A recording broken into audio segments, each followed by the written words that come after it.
श्रोताओं नमस्कार।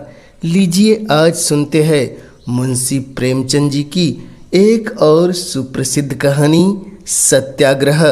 तो लीजिए प्रारंभ करते हैं कहानी।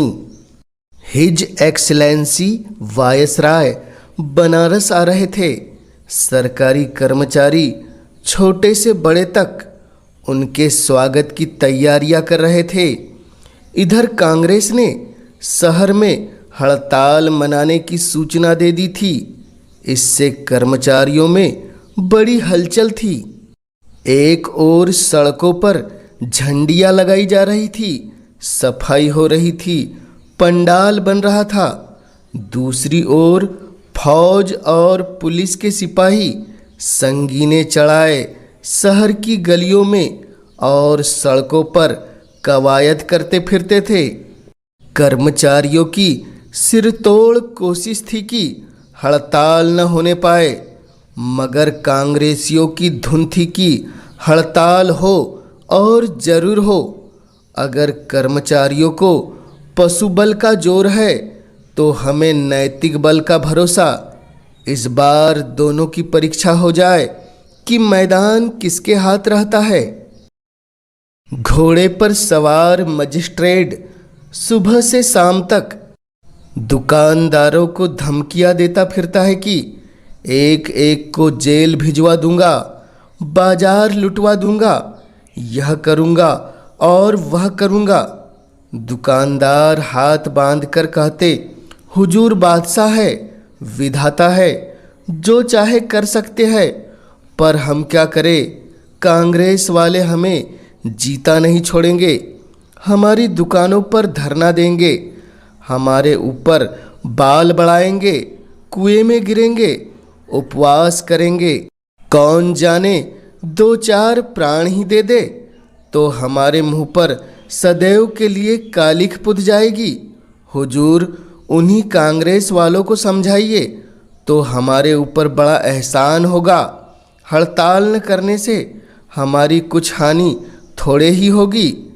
देश के बड़े बड़े आदमी आवेंगे, हमारी दुकानें खुली रहेगी तो एक के दो लेंगे, महंगे सौदे बेचेंगे।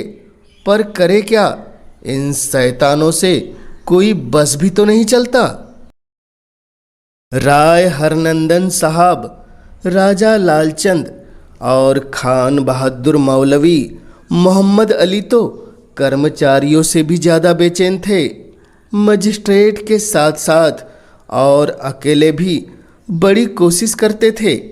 अपने मकान पर बुलाकर दुकानदारों को समझाते, अनुनय विनय करते, आंखें दिखाते, इक्के बग्गी वालों को धमकाते, मजदूरों की खुशामद करते। पर कांग्रेस के मुट्ठी भर आदमियों का कुछ ऐसा आतंक छाया हुआ था कि कोई इनकी सुनता ही नहीं था। यहाँ तक कि पड़ोस की कुंजड़िन ने भी निर्भय होकर कह दिया, हुजूर चाहे मार डालो पर दुकान न खुलेगी, नाक न कटवाऊंगी। सबसे बड़ी चिंता यह थी कि कहीं पंडाल बनाने वाले मजदूर, बढ़ई, लोहार वगैरह काम न छोड़ दे, नहीं तो अनर्थ हो जाएगा। राय साहब ने कहा, हुजूर दूसरे शहरों से दुकानदार बुलवाए और एक बाजार अलग खोले। खान साहब ने फरमाया, वक्त इतना कम रह गया है कि दूसरा बाजार तैयार नहीं हो सकता। हुजूर कांग्रेस वालों को गिरफ्तार कर ले या उनकी जायदाद जब्त कर ले, फिर देखिए कैसे काबू में नहीं आते। राजा साहब बोले, पकड़ धकड़ से तो लोग और झल्लाएंगे। कांग्रेस से हुजूर कहे कि तुम हड़ताल बंद कर दो तो सबको सरकारी नौकरी दी जाएगी, उसमें अधिकांश बेकार लोग पड़े हैं। यह प्रलोभन पाते ही फूल उठेंगे।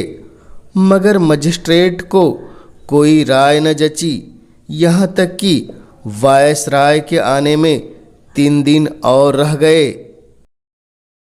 आखिर राजा साहब को एक युक्ति सूझी, क्यों न हम लोग भी नैतिक बल का प्रयोग करें। आखिर कांग्रेस वाले धर्म और नीति के नाम पर ही तो तुमार बांधते हैं। हम लोग भी उन्हीं का अनुकरण करें, शेर को उसकी मांद में पछाड़े। कोई ऐसा आदमी पैदा करना चाहिए जो व्रत करे कि दुकान न खुले तो मैं प्राण दे दूंगा। यह जरूरी है कि वह ब्राह्मण हो और ऐसा जिसको शहर के लोग मानते हो, आदर करते हो। अन्य सहयोगियों के मन में भी यह बात बैठ गई, उछल पड़े। राय साहब ने कहा, बस अब पड़ाव मार लिया। अच्छा, ऐसा कौन पंडित है? पंडित गदाधर शर्मा। राजा बोले, जी नहीं, उसे कौन मानता है? खाली समाचार पत्रों में लिखा करता है, शहर के लोग उसे क्या जाने। राय साहब बोले, दमड़ी ओझा तो है इस ढंग का। राजा बोले, जी नहीं, कॉलेज के विद्यार्थियों के सिवा उसे और कौन जानता है? राय साहब बोले, पंडित मोटेराम शास्त्री। राजा बोले, बस बस, आपने खूब सोचा। बेशक वह है इस ढंग का, उसी को बुलाना चाहिए। विद्वान है, धर्म कर्म में रहता है, चतुर भी है। वह अगर हाथ में आ जाए तो फिर बाजी हमारी है। राय साहब ने तुरंत पंडित मोटेराम के घर संदेश भेजा। उस समय शास्त्री जी पूजा पर थे। यह पैगाम सुनते ही जल्दी से पूजा समाप्त की और चले। राजा साहब ने बुलाया है, धन्य भाग्य। धर्मपत्नी से बोले, आज चंद्रमा कुछ बली मालूम होते हैं, कपड़े लाओ, देखो क्यों बुलाया है। पंडित मोटेराम शास्त्री की स्त्री ने कहा, भोजन तैयार है, करते जाओ, न जाने कब लौटने का अवसर मिले। किंतु शास्त्री जी ने आदमी को इतनी देर खड़ा रखना उचित न समझा। जाड़े के दिन थे, हरी बनात की अचकन पहनी जिस पर लाल संजाफ लगी हुई थी, गले में एक जरी दुपट्टा डाला, फिर सिर पर बनारसी साफा बांधा, लाल चौड़े किनारे की रेशमी धोती पहनी और खड़ाऊ पर चले। उनके मुख से ब्रह्म तेज टपकता था। दूर ही से मालूम होता था कि कोई महात्मा आ रहे हैं। रास्ते में जो मिलता सिर झुकाता। कितने ही दुकानदारों ने खड़े होकर उनके पैर छुए। आज काशी का नाम इन्हीं की बदौलत चल रहा है, नहीं तो और कहाँ रहता। कितना नम्र स्वभाव है, बालकों से हंसकर बातें करते हैं। इस टाट से पंडित जी राजा साहब के मकान पर पहुँचे। तीनों मित्रों ने खड़े होकर उनका सम्मान किया। खान बहादुर बोले, कहिए पंडित जी, मिजाज तो अच्छे है। वल्लाह आप नुमाइश में रखने के काबिल आदमी है। आपका वजन तो 10 मन से कम न होगा। राय साहब बोले, 1 मन इल्म के लिए 10 मन अक्ल चाहिए। उसी कायदे से 1 मन अक्ल के लिए 10 मन का जिस्म जरूरी है, नहीं तो उसका बोझा कौन उठाए। राजा साहब बोले, आप लोग इसका मतलब नहीं समझ सकते। बुद्धि एक प्रकार का नजला है, जब दिमाग में नहीं समाती तो जिस्म में आ जाती है। खान साहब बोले, मैंने तो बुजुर्गों की जुबानी सुना है कि मोटे आदमी अक्ल के दुश्मन होते हैं। राय साहब बोले, आपका हिसाब कमज़ोर था, वरना आपकी समझ में इतनी बात जरूर आ जाती कि जब अक्ल और जिस्म में 1 और 10 की निस्बत है तो जितना ही मोटा आदमी होगा उतना ही उसकी अक्ल का वजन भी ज़्यादा होगा। राजा साहब बोले, इससे यह साबित हुआ कि जितना ही मोटा आदमी उतनी ही मोटी उसकी अक्ल। मोटेराम बोले, जब मोटी अक्ल की बदौलत राज दरबार में पूछ होती है तो पतली अक्ल लेकर क्या करना है। हास परिहास के बाद राजा साहब ने वर्तमान समस्या पंडित जी के सामने उपस्थित की और उसके निवारण का जो उपाय सोचा था वह भी प्रकट किया। बोले, बस यह समझ लीजिए कि इस साल आपका भविष्य पूर्णतः अपने हाथों में है। शायद किसी आदमी को अपने भाग्य निर्णय का ऐसा महत्वपूर्ण अवसर न मिला होगा। हड़ताल न हुई तो और तो कुछ नहीं कह सकते। आपको जीवन भर किसी के दरवाजे जाने की जरूरत न होगी। बस ऐसा कोई व्रत ठानिए कि शहर वाले थर्रा उठे। कांग्रेस वालों ने धर्म की आड़ लेकर इनकी शक्ति बढ़ाई है। बस ऐसी कोई युक्ति निकालिए कि जनता के धार्मिक भाव को चोट पहुँचे। मोटे राम ने गंभीर भाव से उत्तर दिया, यह तो कोई ऐसा कठिन काम नहीं है। मैं तो ऐसे ऐसे अनुष्ठान कर सकता हूँ कि आकाश से जल की वर्षा करा दूँ, मरी के प्रकोप को भी शांत कर दूँ, अन्न का भाव घटा बढ़ा दूँ। कांग्रेस वालों को परास्त कर देना तो कोई बड़ी बात नहीं। अंग्रेजी पढ़े लिखे महानुभाव समझते हैं कि जो काम हम कर सकते हैं वह कोई नहीं कर सकता, पर गुप्त विधाओं का उन्हें ज्ञान ही नहीं। खान साहब बोले, तब तो जनाब यह कहना चाहिए कि आप दूसरे खुदा है। हमें क्या मालूम था कि आप में कुदरत है, नहीं तो इतने दिनों तक क्यों परेशान होते। मोटे राम बोले, साहब मैं गुप्त धन का पता लगा सकता हूँ, पितरों को बुला सकता हूँ, केवल गुण ग्राहक चाहिए। संसार में गुणियों का अभाव नहीं, गुणज्ञों का भी अभाव है। गुण न हिरोनो गुणहाहक हिराने हैं। राजा साहब बोले, भला इस अनुष्ठान के लिए आपको क्या भेंट करना होगा। मोटे राम बोले, जो कुछ आपकी श्रद्धा हो। राजा साहब बोले, कुछ बतला सकते हैं कि यह कौन सा अनुष्ठान होगा। मोटे राम बोले, अनशन व्रत के साथ मंत्रों का जप होगा। सारे शहर में हलचल न मचा दूँ तो मोटे राम नाम नहीं। राजा बोले, तो फिर कब से। मोटे राम बोले, आज ही हो सकता है। हाँ, पहले देवताओं का आह्वान निमित्त थोड़े से रुपए मुझे दिलवा दीजिए। रुपयों की क्या कमी थी। पंडित जी को रुपये मिल गए और वह खुशी खुशी घर आए। धर्म पत्नी से सारा समाचार कहा। उसने चिंतित होकर कहा, तुमने नाहक यह रोग अपने सिर लिया। भूख न बर्दाश्त हुई तो सारे शहर में भद्द हो जाएगी। लोग हंसी उड़ाएंगे, रुपए लौटा दो। मोटे राम ने आश्वासन देते हुए कहा, भूख कैसे न बर्दाश्त होगी। मैं ऐसा मूर्ख थोड़े ही हूँ कि यूं ही जा बैठूंगा। पहले मेरे भोजन का प्रबंध करो। इमरतिया, लड्डू, रसगुल्ले मंगाओ। पेट भर भोजन कर लूँ, फिर आधा सेर मलाई खाऊंगा। उसके ऊपर फिर आधा सेर बादाम की तह जमाऊंगा। बची कुची कसर मलाई वाले दही से पूरी कर दूंगा। फिर देखूंगा भूख क्यों मेरे पास फटकती है। 3 दिन तक तो सांस ही नहीं ली जाएगी। भूख की कौन चलाए।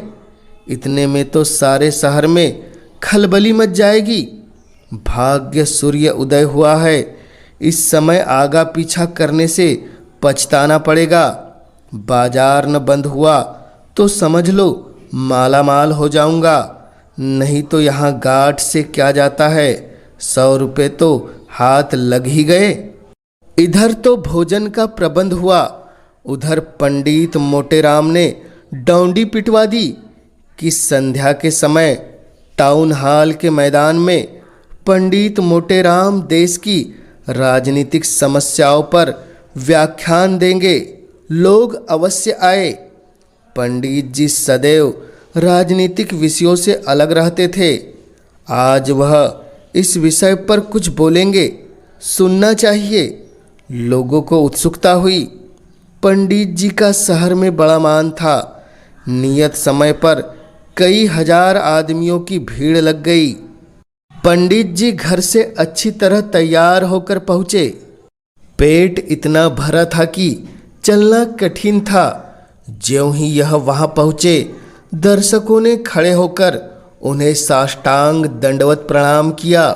मोटेराम बोले, नगरवासियों, व्यापारियों, सेठों और महाजनों, मैंने सुना है तुम लोगों ने कांग्रेस वालों के कहने में आकर बड़े लाट साहब के शुभ आगमन के अवसर पर हड़ताल करने का निश्चय किया है। यह कितनी बड़ी कृतज्ञता है। वह चाहे तो आज तुम लोगों को तोप के मुंह पर उड़वा दे, सारे शहर को खुदवा डाले। राजा है, हंसी ठट्टा नहीं, वह तरह देते जाते हैं, तुम्हारी दीनता पर दया करते हैं, और तुम गौओं की तरह हत्या के बल खेत चरते हो। लाट साहब चाहे तो आज रेल बंद कर दे, डाक बंद कर दे, माल का आना जाना बंद कर दे, तब बताओ क्या करोगे। वह चाहे तो आज सारे शहर वालों को जेल में डाल दे, बताओ क्या करोगे। तुम उनसे भागकर कहाँ जा सकते हो? है कहीं ठिकाना? इसलिए जब इस देश में और उन्हीं के अधीन रहना है तो इतना उपद्रव क्यों मचाते हो? याद रखो, तुम्हारी जान उनकी मुट्ठी में है। ताऊन के कीड़े फैला दे तो सारे नगर में हाहाकार मच जाए। तुम झाड़ू से आंधी को नहीं रोक सकते। खबरदार, जो किसी ने बाजार बंद किया, नहीं तो कह देता हूँ यहीं अन्न जल बिना प्राण दे दूंगा। एक आदमी ने शंका की, महाराज, आपके प्राण निकलते निकलते महीने भर से कम न लगेगा, 3 दिनों में क्या होगा? मोटेराम ने गरज कर कहा, प्राण शरीर में नहीं रहता, ब्रह्मांड में रहता है। मैं चाहूँ तो योग बल से अभी प्राण त्याग सकता हूँ। मैंने तुम्हें चेतावनी दे दी, अब तुम जानो, तुम्हारा काम जाने। मेरा कहना मानोगे तो तुम्हारा कल्याण होगा, न मानोगे हत्या लगेगी। संसार में कहीं मुख न दिखला सकोगे। बस यह लो, मैं यहीं आसन जमाता हूँ। शहर में यह समाचार फैला तो लोगों के होश उड़ गए। अधिकारियों की इस नई चाल ने उन्हें हतबुद्धि सा कर दिया। कांग्रेस के कर्मचारी तो अब भी कहते थे कि यह सब पाखंड है। राजभक्तों ने पंडित को कुछ दे दिलाकर यह स्वांग खड़ा किया है। जब और कोई बस न चला, फौज, पुलिस, कानून सभी युक्तियों से हार गए तो यह नई माया रची है। यह और कुछ नहीं, राजनीति का दिवाला है। पंडित जी ऐसे कहाँ के देश सेवक थे जो देश की दशा से दुखी होकर व्रत को ठानते। इन्हें भूखे मरने दो, 2 दिन में बोल जाएंगे। इस नई चाल की जड़ अभी से काट देनी चाहिए। कहीं यह चाल सफल हो गई तो समझ लो अधिकारियों के हाथ में एक नया अस्त्र आ जाएगा और वह सदैव इसका प्रयोग करेंगे। जनता इतनी समझदार तो है नहीं कि इन रहस्यों को समझे। गीदड़ भपकी में आ जाएगी। लेकिन नगर के बनिए महाजन, जो प्राय धर्म भीरू होते हैं, ऐसे घबरा गए कि उन पर इन बातों का कुछ असर ही नहीं होता था। वे कहते थे, साहब, आप लोगों के कहने से सरकार से बुरे बने, नुकसान उठाने को तैयार हुए, रोजगार छोड़ा, कितनों के दिवाले हो गए, अफसरों को मुंह दिखाने लायक नहीं रहे। पहले जाते थे, अधिकारी लोग आइए सेठ जी कहकर सम्मान करते थे। अब रेलगाड़ियों में धक्के खाते हैं पर कोई नहीं सुनता। आमदनी चाहे कुछ हो या न हो, बहियों की तौल देखकर टैक्स बढ़ा दिया जाता है। यह सब सहा और सहेंगे, लेकिन धर्म के मामले में हम आप लोगों का नेतृत्व नहीं स्वीकार कर सकते। जब एक विद्वान, कुलीन, धर्मनिष्ठ ब्राह्मण हमारे ऊपर अन्न जल त्याग कर रहा है, तब हम क्यों कर भोजन करके टांगे फैलाकर सोए? कहीं मर गया तो भगवान के सामने क्या जवाब देंगे? सारांश में यह कि कांग्रेस वालों की एक न चली, व्यापारियों का एक डेपुटेशन 9 बजे रात को पंडित जी की सेवा में उपस्थित हुआ। पंडित जी ने आज भोजन तो खूब डटकर किया था, लेकिन डटकर भोजन करना उनके लिए कोई साधारण बात न थी। महीने में प्राय 20 दिन वह अवश्य ही न्योता पाते थे और निमंत्रण में डटकर भोजन करना एक स्वाभाविक बात है। अपने सहभोजियों की देखा देखी, लाग डांट की धुन या गृहस्थ स्वामी के सविनय आग्रह से और सबसे बढ़कर पदार्थों की उत्कृष्टता के कारण भोजन मात्रा से अधिक हो जाता है। पंडित जी की जठर अग्नि ऐसी परीक्षाओं में उत्तीर्ण होती रहती थी। अतएव इस समय भोजन का समय आ जाने से उनकी नीयत कुछ डामाडोल हो रही थी। यह बात नहीं कि वह भूख से व्याकुल थे, लेकिन भोजन का समय आ जाने पर अगर पेट अफरा न हो, अजीर्ण न हो, तो मन में एक प्रकार की भोजन की चाह होने लगती है। शास्त्री जी की इस समय यही दशा हो रही थी। जी चाहता था किसी खोंचे वाले को पुकार कर कुछ ले लेते, किंतु अधिकारियों ने उनकी शरीर रक्षा के लिए वहाँ कई सिपाहियों को तैनात कर दिया था। वे सब हटने का नाम न लेते थे। पंडित जी की विशाल बुद्धि पर इस समय यही समस्या हल कर रही थी कि इन यमदूतों को कैसे टालूं। खामखा इन पाजियों को यहाँ खड़ा कर दिया। मैं कोई कैदी तो नहीं हूँ कि कहीं भाग जाऊँगा। अधिकारियों ने शायद वह व्यवस्था इसलिए रखी थी कि कांग्रेस वाले जबरदस्ती पंडित जी को वहाँ से भगाने की चेष्टा न कर सके। कौन जाने वे क्या चाल चले। ऐसे अनुचित और अपमानजनक व्यवहारों से पंडित जी की रक्षा करना अधिकारियों का कर्तव्य था। वह अभी इस चिंता में थे कि व्यापारियों का डेपुटेशन आ पहुंचा। पंडित जी कुहनियों के बल लेटे हुए थे, संभल कर बैठे। नेताओं ने उनके चरण छूकर कहा, महाराज, हमारे ऊपर आपने क्यों यह कोप किया है? आपकी जो आज्ञा हो वह हम सिरोधार्य करें। आप उठिए, अन्न जल ग्रहण कीजिए। हमें नहीं मालूम था कि आप सचमुच यह व्रत ठानने वाले हैं, नहीं तो हम पहले ही आपसे विनती करते। आप कृपा कीजिए, 10 बजने का समय है, हम आपका वचन कभी नहीं टालेंगे। मोटेराम बोले, ये कांग्रेस वाले तुम्हें मटिया मेट करके छोड़ेंगे। आप तो डूबते ही है, तुम्हें भी अपने साथ ले डूबेंगे। बाजार बंद रहेगा तो इससे तुम्हारा ही टोटा होगा।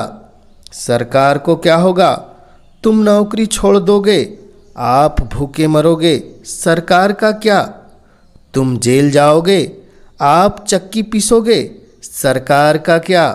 न जाने इन सबको क्या सनक सवार हो गई है कि अपनी नाक काटकर दूसरों का असगुन मनाते हैं। तुम इन कुपंथियों के कहने में न आओ, क्यों दुकानें खुली रखोगे? सेठ जी बोले, महाराज, जब तक शहर भर के आदमियों की पंचायत न हो जाए तब तक हम इसका बीमा कैसे ले सकते हैं? कांग्रेस वालों ने कहीं लूट मचवा दी तो कौन हमारी मदद करेगा? आप उठिए, भोजन पाइए। हम कल पंचायत करके आपकी सेवा में जैसा कुछ होगा हाल सुना देंगे। मोटेराम बोले, तो फिर पंचायत करके आना। डेपुटेशन जब निराश होकर लौटने लगा तो पंडित जी ने कहा, किसी के पास सूंघनी तो नहीं है? एक महाशय ने डिबिया निकाल कर दे दी। लोगों के जाने के बाद मोटेराम ने पुलिस वालों से पूछा, तुम यहाँ क्यों खड़े हो? सिपाही ने कहा, साहब का हुक्म है, क्या करे? मोटेराम बोले, यहाँ से चले जाओ। सिपाही ने कहा, आपके कहने से चले जाए, कल नौकरी छूट जाएगी तो आप खाने को दोगे? मोटेराम बोले, हम कहते हैं चले जाओ, नहीं तो हम ही यहाँ से चले जाएंगे। हम कोई कैदी है जो तुम्हें हमें घेरे खड़े हो? सिपाही बोले, चले क्या जाइएगा, मजाल है? मोटेराम बोले, मजाल क्यों नहीं बे, कोई जुर्म किया है? सिपाही बोला, अच्छा जाओ तो देखूं। पंडित जी ब्रह्म तेज में आकर उठे और एक सिपाही को इतनी जोर से धक्का दिया कि वह कई कदम पीछे जा गिरा। दूसरे सिपाहियों की हिम्मत छूट गई। पंडित जी को उन सब ने थल थल समझ लिया था। पराक्रम देखा तो चुपके से सटक गए। मोटेराम अब लगे इधर उधर नजर दौड़ाने की, कोई खोंचे वाला नजर आ जाए, उससे कुछ ले। किंतु ध्यान आ गया, कहीं उसने किसी से कह दिया तो लोग तालियां बजाने लगेंगे। नहीं, ऐसे समय चतुराई से काम लेना चाहिए कि किसी को कोई कानो कान खबर न हो। ऐसे ही संकट में तो बुद्धि बल का परिचय मिलता है। एक क्षण में उन्होंने इस कठिन प्रश्न का हल कर लिया। देव योग से उसी समय एक खोंचे वाला जाता दिखाई दिया। 11 बज चुके थे, चारों तरफ सन्नाटा छा गया था। पंडित जी ने बुलाया, खोंचे वाले, ओ खोंचे वाले। खोंचे वाला बोला, कहिए क्या दूँ? भूख लग गई ना? अन्न जल छोड़ना साधुओं का काम है, हमारा आपका नहीं। मोटेराम बोले, अबे क्या कहता है? यहाँ क्या किसी साधु से हम कम हैं? चाहे तो महीने पड़े रहे और भूख प्यास न लगे। तुझे तो केवल इसलिए बुलाया है कि जरा अपनी कुप्पी मुझे दे, देखूँ तो वहाँ क्या रेंग रहा है। मुझे भय होता है कि कहीं वहाँ सांप न हो। खोंचे वाले ने कुप्पी उतार कर दे दी। पंडित जी उसे लेकर इधर उधर जमीन पर कुछ खोजने लगे। इतने में कुप्पी उनके हाथ से छूटकर गिर पड़ी और बुझ गई। सारा तेल बह गया। पंडित जी ने उसमें एक ठोकर और लगाई कि बचा कुचा तेल भी बह जाए। खोंचे वाले बोला, महाराज, इसमें तो जरा भी तेल नहीं बचा। अब तक 4 पैसे का सौदा बेचता, आपने यह खटराग बढ़ा दिया। मोटेराम बोले, भैया हाथ ही तो है, छूट कर गिर गई तो अब क्या हाथ काट डालूं? यह लो पैसे, जाकर कहीं से तेल भरा लो। खोंचे वाला बोला, तो अब तेल भरवा कर मैं यहाँ थोड़े ही आऊँगा। मोटेराम बोले, खोंचा रखे जाओ, लपक कर थोड़ा तेल ले लो, नहीं तो मुझे कोई सांप काट लेगा तो तुम्ही पर पाप की हत्या पड़ेगी। कोई जानवर है जरूर, देखो वह रेंगता है, गायब हो गया। दौड़ जाओ पट्ठे, तेल लेते आओ, मैं तुम्हारा खोंचा देखता रहूँगा। डरते हो तो अपने रुपए पैसे लेते जाओ। दूसरे दिन सवेरे ही से व्यापारियों ने मिसकॉट करनी शुरू की। उधर कांग्रेस वालों में भी हलचल मची। अमन सभा के अधिकारियों ने भी कान खड़े किए। यह तो इन भोले भाले बनियों को धमकाने की अच्छी तरकीब हाथ आई। पंडित समाज ने अलग एक सभा की और उसमें यह निश्चय किया कि पंडित मोटेराम को राजनीतिक मामलों में पड़ने का कोई अधिकार नहीं। हमारा राजनीति से क्या संबंध? गरज सारा दिन इसी वाद विवाद में कट गया और किसी ने पंडित जी की खबर नहीं ली। लोग खुल्लम खुल्ला कहते थे कि पंडित जी ने 1000 रुपये सरकार से लेकर यह अनुष्ठान किया है। बेचारे पंडित जी ने रात तो लोट पोट कर काटी, पर उठे तो शरीर मुर्दा सा जान पड़ता था। खड़े होते थे तो आंखें तिलमिलाने लगती थी, सिर में चक्कर आ रहा था, पेट में जैसे कोई बैठा हुआ कुरेद रहा हो। सड़क की तरफ आंखें लगी हुई थी कि लोग मनाने तो आ रहे हैं। संध्योपासना का समय इसी प्रतीक्षा में आ गया। इस समय पूजन के पश्चात नित्य नाश्ता किया करते थे। आज अभी मुंह में पानी भी नहीं गया था। न जाने वह शुभ घड़ी कब आएगी। फिर पंडिताइन पर बड़ा क्रोध आने लगा। आप तो रात को भरपेट खाकर सोई होगी, इस वक्त भी जलपान कर चुकी होगी, पर इधर भूल कर भी नहीं झांका कि मेरे पति जीते हैं या मरे। कुछ बात करके ही बहाने से क्या थोड़ा सा मोह भोग बनाकर नहीं ला सकती थी। दूसरे दिन सवेरे से ही व्यापारियों में मिसकॉट करनी शुरू की। उधर कांग्रेस वालों में भी हलचल मची। अमन सभा के अधिकारियों ने भी कान खड़े किए। यह तो इन भोले भाले बनियों को धमकाने की अच्छी तरकीब हाथ आई।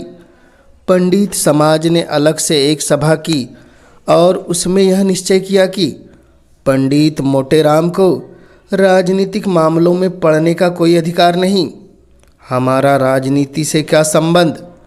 गरज सारा दिन इसी वाद विवाद में कट गया और किसी ने पंडित की खबर न ली। लोग खुल्लम खुल्ला कहते थे कि पंडित जी ने 1000 रुपये सरकार से लेकर यह अनुष्ठान किया है। बेचारे पंडित जी ने रात तो लोट पोट कर काटी, पर उठे तो शरीर मुर्दा सा जान पड़ता था। खड़े होते थे तो आंखें तिलमिलाने लगती थी। सिर में चक्कर आ रहा था। पेट में जैसे कोई बैठा हुआ कुरेद रहा हो। सड़क की तरफ आंखें लगी हुई थी कि लोग मनाने तो नहीं आ रहे हैं। संध्या उपासना का समय इसी प्रतीक्षा में गया। इस समय पूजन के पश्चात नित्य नाश्ता किया करते थे। आज अभी मुंह में पानी भी नहीं गया था। न जाने वह शुभ घड़ी कब आएगी। फिर पंडिताइन पर बड़ा क्रोध आने लगा। आप तो रात को पेट भर खाकर सोई होगी, इस वक्त भी जलपान कर ही चुकी होगी, पर इधर भूल कर भी नहीं झांका कि मेरे पति मरे या जीते हैं। कुछ बात करके ही किसी बहाने से थोड़ा सा मोहन भोग बनाकर नहीं ला सकती थी, पर इसे इतनी चिंता है। रुपए लेकर रख लिए, फिर जो कुछ मिलेगा वह भी रख लेगी। मुझे अच्छा उल्लू बनाया। किस्सा कोताह पंडित जी ने दिन भर इंतजार किया, पर कोई मनाने वाला नजर न आया। लोगों के दिल में जो यह संदेह पैदा हुआ था कि पंडित जी ने कुछ ले देकर यह स्वांग रचा है, स्वार्थ के वशीभूत होकर यह पाखंड खड़ा किया है, वही उनको मनाने में बाधक होता था। रात के 9 बज गए थे। सेठ भोंदूमल ने, जो व्यापारी समाज के नेता थे, निश्चयात्मक भाव से कहा, मान लिया पंडित जी ने स्वार्थवश ही यह अनुष्ठान किया है, पर इससे वह कष्ट तो कम नहीं हो सकता जो अन्न जल के बिना प्राणी मात्र को होता है। यह धर्म विरुद्ध है कि एक ब्राह्मण हमारे ऊपर दाना पानी त्याग दे और हम पेट भर भर कर चैन की नींद सोए। अगर उन्होंने धर्म के विरुद्ध आचरण किया है तो उसका दंड उन्हें भोगना पड़ेगा। हम क्यों अपने कर्तव्य से मुंह फेरे। कांग्रेस के मंत्री ने दबी हुई आवाज़ से कहा, मुझे तो जो कुछ कहना था वह मैं कह चुका। आप लोग समाज के अगुआ है, जो फैसला कीजिए हमें मंजूर है। चलिए मैं भी आपके साथ चलूँगा, धर्म का कुछ अंश मुझे भी मिल जाएगा। पर एक विनती सुन लीजिए, आप लोग पहले मुझे वहाँ जाने दीजिए। मैं एकांत में उनसे 10 मिनट बातें करना चाहता हूँ। आप लोग फाटक पर खड़े रहिएगा। जब मैं वहाँ से लौट आऊँ तो फिर जाइएगा। इसमें किसी को क्या आपत्ति हो सकती थी। प्रार्थना स्वीकृत हो गई। मंत्री जी पुलिस विभाग में बहुत दिनों तक रह चुके थे, मानव चरित्र की कमजोरियों को जानते थे। वह सीधे बाजार गए, 5 रुपए की मिठाई ली उसमें मात्रा से अधिक सुगंध डालने का प्रयत्न किया, चांदी के वर्क लगवाए और एक दोने में लिए रूठे हुए ब्रह्मदेव की पूजा को चले। एक छज्जर में ठंडा पानी लिया और उसमें केवड़े का जल मिलाया। दोनों ही चीज़ें से खुशबू की लपेटें उड़ रही थी। सुगंध में कितनी उत्तेजित शक्ति है कौन नहीं जानता। इससे बिना भूख की भूख लग जाती है, भूखे आदमी की बात ही क्या। पंडित जी इस समय भूमि पर अचेत पड़े हुए थे। रात को कुछ नहीं मिला, 10-5 छोटी छोटी मिठाइयों का जिक्र ही क्या। दोपहर को कुछ नहीं मिला और इस वक्त भी भोजन की बेला टल गई थी।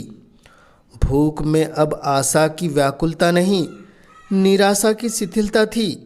सारे अंग ढीले पड़ गए थे, यहाँ तक कि आंखें भी नहीं खुलती थी। उन्हें खोलने की बार बार चेष्टा करते पर वे आप ही आप बंद हो जाती। होंठ सूख गए थे। जिंदगी का कोई चिन्ह था तो बस उनका धीरे धीरे कराहना। ऐसा संकट उनके ऊपर कभी न पड़ा था। अजीर्ण की शिकायत तो उन्हें महीने में 2-4 बार हो जाती थी, जिसे वह हड़ आदि की फांकियों से शांत किया करते थे। पर अजीर्ण अवस्था में ऐसा कभी नहीं था कि उन्होंने भोजन छोड़ दिया हो। नगर निवासियों को, अमन सभा को, सरकार को, ईश्वर को, कांग्रेस को और धर्मपत्नी को जी भरकर कोस चुके थे। अब इतनी शक्ति भी न रही कि स्वयं खड़े होकर बाजार जा सके। निश्चय हो गया था कि आज रात को अवश्य प्राण पखेरु उड़ जाएंगे। जीवन सूत्र कोई रस्सी तो नहीं कि जो चाहे जितने झटके दो टूटने का नाम न ले। मंत्री जी ने पुकारा, शास्त्री जी। मोटे राम ने पड़े पड़े आंखें खोल दी। उनमें ऐसी करुण वेदना भरी हुई थी जैसे किसी बालक के हाथ से कौवा मिठाई छीन के ले गया हो। मंत्री जी ने दोने की मिठाई सामने रख दी और छज्जर का पर कुल्हड़ औंध दिया। इस काम से सूचित होकर बोले, यहाँ कब तक पड़े रहिएगा। सुगंध ने पंडित जी की इंद्रियों पर संजीवनी का काम किया। पंडित जी उठ बैठे और बोले, देखो कब तक निश्चय होता है। मंत्री बोले, यहाँ कुछ निश्चय विश्चय न होगा। आज दिन भर पंचायत हुई थी, कुछ तय नहीं हुआ। कल कहीं शाम को लाट साहब आएंगे, तब तक तो आपकी न जाने क्या दशा होगी। आपका चेहरा बिल्कुल पीला पड़ गया है। मोटे राम बोले, यही मरना बदा होगा तो कौन टाल सकता है। इस दोने में कलाकंद है क्या। मंत्री जी बोले, हाँ, तरह तरह की मिठाइयाँ है। एक नातेदार के यहाँ बैना भेजने के लिए विशेष रीति से बनवाई है। मोटे राम बोले, जब भी इनमें इतनी सुगंध है जरा दोना खोलिए तो। मंत्री जी ने मुस्कुराकर दोना खोल दिया और पंडित जी नेत्रों से मिठाइयाँ खाने लगे। अंधा आंखें पाकर भी संसार को ऐसे तृष्णापूर्ण नेत्रों से न देखेगा। मुंह में पानी भर आया। मंत्री जी ने कहा, आपका व्रत न होता तो 2-4 मिठाइयाँ आपको चखाता। 5 रुपए शेर के दाम दिए हैं। मोटे राम बोले, तब तो बहुत ही श्रेष्ठ होगी। मैंने बहुत दिन हुए कलाकंद नहीं खाया। मंत्री जी बोले, आपने भी तो बैठे बैठाए झंझट मोल ले लिया। प्राण ही न रहेंगे तो धन किस काम आएगा। मोटे राम बोले, क्या करूं, फंस गया। मैं इतनी मिठाइयों का जलपान कर जाता था, हाथ से मिठाइयों को टटोल कर भोला की दुकान की होगी। मंत्री जी बोले, चखिए 2-4। मोटे राम बोले, क्या चखूं, धर्म संकट में पड़ा हूँ। मंत्री जी बोले, अजी चखिए भी। इस समय जो आनंद प्राप्त होगा वह लाख रुपए में भी नहीं मिल सकता। कोई किसी से कहने जाता है क्या। मोटे राम बोले, मुझे भय किसका है। मैं यहाँ दाना पानी बिना मर रहा हूँ और किसी को परवाह ही नहीं। तो फिर मुझे क्या डर। लाओ इधर दोना बढ़ाओ, जाओ सबसे कह देना शास्त्री जी ने व्रत तोड़ दिया। भाड़ में जाए बाजार और व्यापार, यहाँ किसी की चिंता नहीं। जब धर्म नहीं रहा तो मैंने ही धर्म का बीड़ा थोड़े ही उठाया है। यह कहकर पंडित जी ने दोना अपनी तरफ खींच लिया और लगे बड़बड़कर हाथ मारने, यहाँ तक कि पल भर में आधा दोना समाप्त हो गया। सेठ लोग आकर फाटक पर खड़े थे। मंत्री ने जाकर कहा, जरा चलकर तमाशा देखिए। आप लोगों को न बाजार खोलना पड़ेगा न खुशामद करनी पड़ेगी। मैंने सारी समस्या हल कर दी। यह कांग्रेस का प्रताप है। चांदनी छिटकी हुई थी। लोगों ने आकर देखा, पंडित जी मिठाई ठिकाने लगाने में वैसे ही तन्मय हो रहे हैं जैसे कोई महात्मा समाधि में मग्न हो। भोंदूमल ने कहा, पंडित जी के चरण छूता हूँ। हम लोग तो आ ही रहे थे, आपने क्यों जल्दी की। ऐसी जुगत बताते कि आपकी प्रतिज्ञा भी न टूटती और कार्य भी सिद्ध हो जाता। मोटे राम बोले, मेरा काम सिद्ध हो गया। यह अलौकिक आनंद है जो धन के ढेरों से नहीं प्राप्त हो सकता। अगर कुछ श्रद्धा हो तो इसी दुकान की इतनी ही मिठाई और मंगवा दो।